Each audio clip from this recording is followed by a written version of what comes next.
दोस्तों आज हम एक्सप्लेन करने वाले हैं हाल ही में आई सीरीज खौफ को, जिसकी डिमांड आप लोगों ने की थी, इसलिए वीडियो को अभी लाइक कर दीजिए। हम चलिए कहानी शुरू करते हैं। तो एपिसोड 1 की शुरुआत में हम अनु नाम की लड़की को देखते हैं जो अपने हॉस्टल में आ रही होती है। तभी उसे पीछे से कोई रेड लाइट मारता है और अनु डर के मारे अंदर भाग जाती है। फिर हम अनु की फ्रेंड्स को देखते हैं जो हॉस्टल में ही रहती थी। इन 5 लड़कियों का ग्रुप था और उनके नाम थे लाना, कोमल, निकी और रीमा। यहाँ रीमा प्रेग्नेंट होती है जो अपने पति से दूर इस हॉस्टल में रह रही थी। वहीं बाकी लड़कियां भी कहीं न कहीं जॉब करती हैं। अब आज अनु अपने दोस्तों को बताती है कि मैंने एक नया फ्लैट रेंट पर लिया है, इसलिए मैं इस हॉस्टल से जा रही हूँ। साथ ही वो बताते कि मेरा बॉयफ्रेंड अमित और मैं जल्द ही शादी कर लेंगे। लेकिन इस पर रीमा कहती है कि अमित कभी भी पलट सकता है और मुझे उस पर भरोसा नहीं है। खैर फिर यहाँ से हमें सीधा 6 महीने बाद का सीन दिखाया जाता है, जहाँ मधु नाम की लड़की सीधा ग्वालियर से दिल्ली आई थी जॉब के सिलसिले में।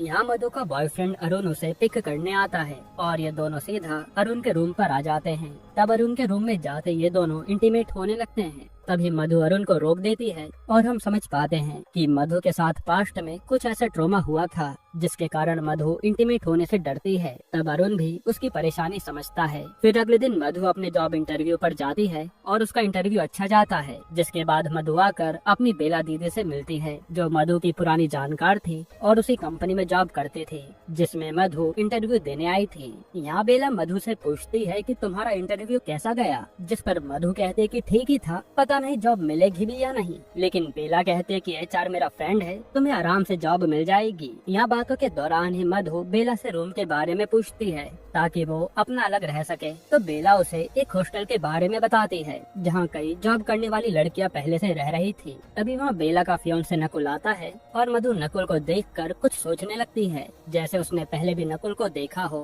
खैर अब यहाँ से मधु अपने लिए हॉस्टल देखने जाती है और ये वही हॉस्टल था जहाँ अनु और उसके ग्रुप की लड़कियाँ रहती थी। फिर वार्डन ग्रेसी मधु को एक रूम दिखाती है 333, क्योंकि वही रूम फिलहाल के लिए खाली था। ग्रेसी मधु से बताती है कि ये बक्सा यहाँ रहने वाली लड़की अनु का था, अगर तुम्हें ये नहीं चाहिए तो बता देना, मैं हटवा दूंगी। लेकिन मधु कहते कि कोई प्रॉब्लम नहीं है, मैं मैनेज कर लूंगी। खैर इसके बाद मधु और अरुण जब मधु का सामान लेने जा रहे होते हैं तब अरुण मधु से कहता है कि हमें कोई और जगह देखनी चाहिए क्योंकि मुझे ये हॉस्टल पसंद नहीं आया। ऊपर से ये मेन सिटी से काफी दूर भी है। लेकिन मधु कहती है कि कहीं और इतना सस्ता रूम नहीं मिलेगा। हालांकि मधु अरुण से अपने लिए मेडिकल सर्टिफिकेट बनवाने के लिए कहती है जो कि उसे वार्डन को देना था। इसके बाद अरुण यहाँ से मधु का मेडिकल सर्टिफिकेट बनवाने के लिए सीधा साइकेट्रिस्ट सोहिनी के पास आता है जो मधु का सर्टिफिकेट बना देती है। साथ ही वो मधु को देखकर कहती है कि मुझे एक असिस्टेंट की नीड है और तुम समझदार लग रही हो, पार्ट टाइम जॉब करना चाहो तो आ जाना मेरे पास, जिसके लिए मधु मान जाती है। इधर हम रूम नंबर 333 में हॉस्टल की 3 लड़कियों को देखते हैं जो खेल खेल में ओइजा बोर्ड की मदद से अनु की आत्मा से बात करने की कोशिश करती है, यानी अनु की मौत हो चुकी है। तभी एकदम से बोर्ड में हलचल होने लगती है जिन्हें वार्डन ग्रेसी नीचे से शांत रहने के लिए कहती है, यानी उस रूम में जरूर कोई न कोई आत्मा है। फिर हम ग्रेसी के साथ इलू मिश्रा नाम की कांस्टेबल को देखते हैं जो कि ग्रेसी की फ्रेंड थी।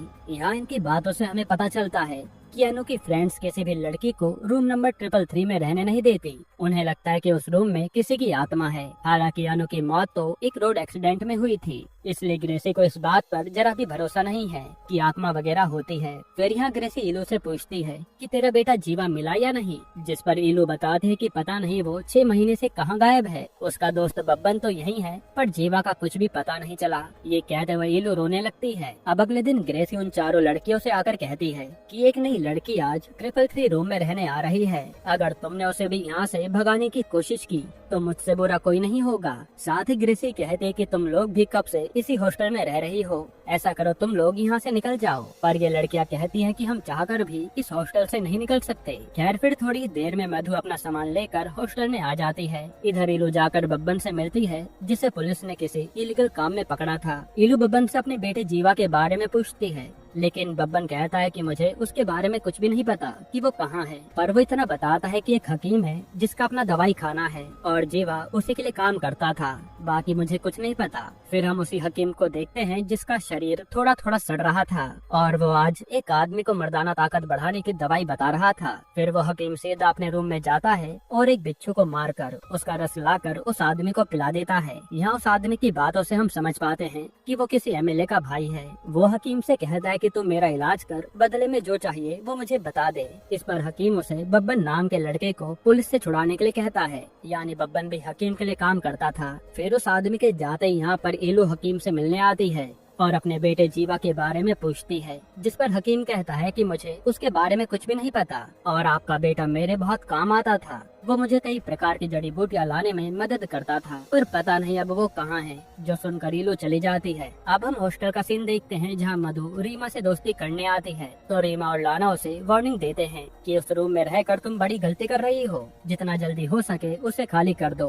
पर मधु उनकी बात इग्नोर करके अपने रूम में चली जाती है। फिर अगले दिन मधु अपनी जॉब ज्वाइन करती है जहाँ आज का दिन काफी अच्छा रहता है। फिर जब वो और बेला साथ में लंच कर रहे होते हैं तो मधु बेला से नकुल के बारे में पूछती है, जिस पर बेला बताती है कि नकुल और मैं ऑफिस के दौरान ही मिले थे।